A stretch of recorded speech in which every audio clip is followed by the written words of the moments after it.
Easy EMI, लो down payment. लो down payment, easy EMI का add देके हम कंज्यूमर के बहुत सारे प्रोडक्ट खरीद के लेके आते हैं। क्यों? क्योंकि हमको बहुत आसान लगता है कि बहुत आसानी से हमारे बैंक से इंस्टॉलमेंट कटते जाएंगे।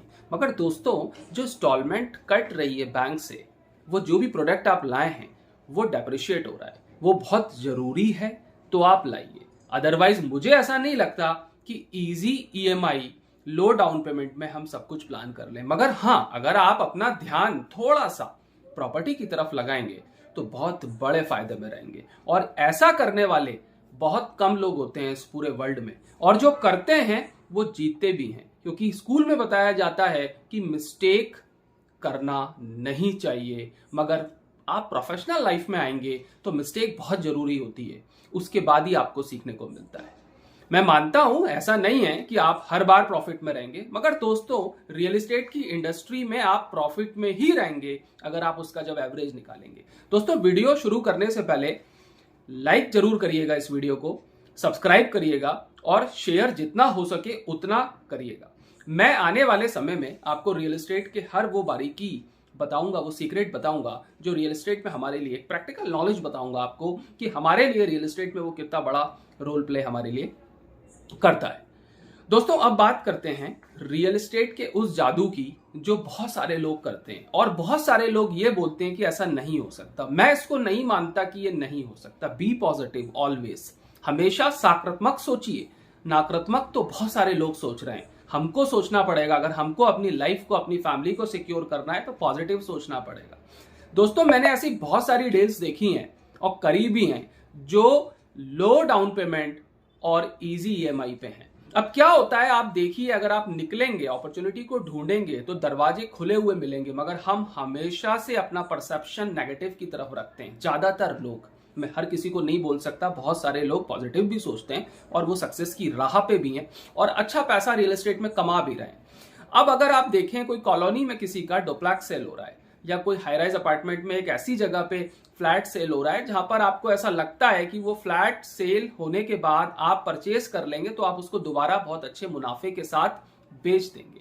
अब मान लीजिए एक 60 लाख रुपए का डुप्लेक्स है, लेने वाले ने उसको लिया था 35 लाख रुपए में और वो आपको 50 लाख रुपए में दे रहा है। अब लोग बोलेंगे कि 50 लाख रुपए में वो क्यों देगा? दोस्तों, जब किसी को पैसों की जरूरत आती है तो उसको 50 और 55 लाख रुपए नहीं दिखते, उसको पैसों की जरूरत होती है। और प्रॉपर्टी एक ऐसा माध्यम है, अगर वो कम रेट में बेच देगा तो कोई भी उसको आज के जमाने में पैसा दे देगा। मगर देने वाले वही लोग रहते हैं जो रिस्क ले सकते हैं, और जिसने ये काम कर लिया वो जंग को जीत गया। अब मैं आपको छोटा सा एग्जांपल बताता हूं। अगर उसने 35 लाख रुपए में भी लिया, 60 लाख रुपए मार्केट का रेट है, ठीक है, 60 लाख रुपए बोलते हैं 58 लाख, 57 लाख, 59 लाख रुपीज में प्रॉपर्टियां वहां सेल होती हैं।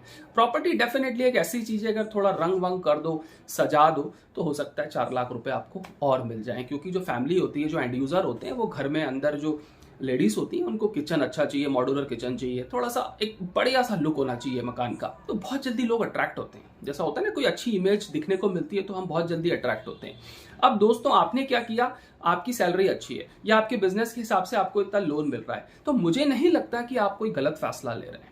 आपको ऐसा लग रहा है डिजीज एंड डन, आपके पास है पैसा, मार्जिन अमाउंट, आपने टोकन अमाउंट दिया, लोन के लिए अप्लाई किया, सामने वाले को कमिटमेंट कर दिया, इतने टाइम में मैं पैसा आपको दे दूंगा। दोस्तों, अगर ऐसी डील आपने कर ली तो मैं दावा करता हूं, पूरे कॉन्फिडेंस के साथ बोल रहा हूं कि आप मुनाफे में ही रहेंगे। क्योंकि ये बेचने में आपको अब ज्यादा टाइम नहीं लगेगा, क्योंकि आपने मार्केट रेट से कम में लिया और आपने पेपर में ऐड दे दिया।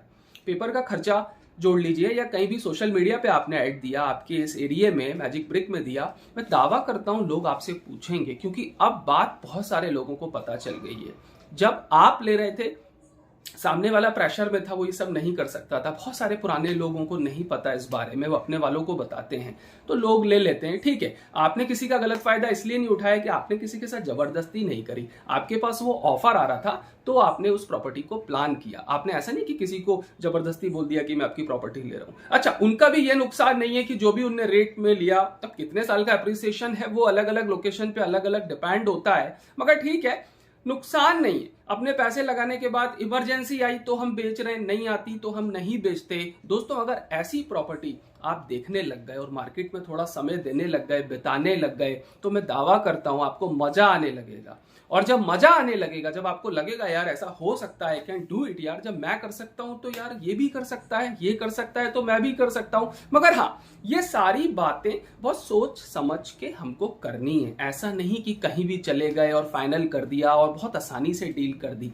सारे पेपर वर्किंग देखनी है, कोई डिस्प्यूट्स तो नहीं है, वो सारी बातों को समझना है। अगर आपको लगता है कि कोई सीए से पूछना है या कोई एडवोकेट से बात करनी है उस डिपार्टमेंट के, तो आप उससे पूछ सकते हैं। आपको कोई लगता है कि रियल एस्टेट के बारे में कोई रियल एस्टेट कंसल्टेंट से बारे में जानकारी लेके आपको ये काम करना है। मगर हाँ, फैसला आपको लेना है। फैसला कोई आपको ये बोल दे नहीं, ये नहीं, वो नहीं, ऐसा नहीं, तो आप पीछे रह जाएंगे इस इंडस्ट्री में। दोस्तों, बने रहिए मेरे साथ, चैनल को लाइक करिए, सब्सक्राइब करिए, मेरा मोटिवेशन बढ़ाइए। आने वाले टाइम में मैं और ऐसे खूबसूरत वीडियो लेके जरूर आऊंगा।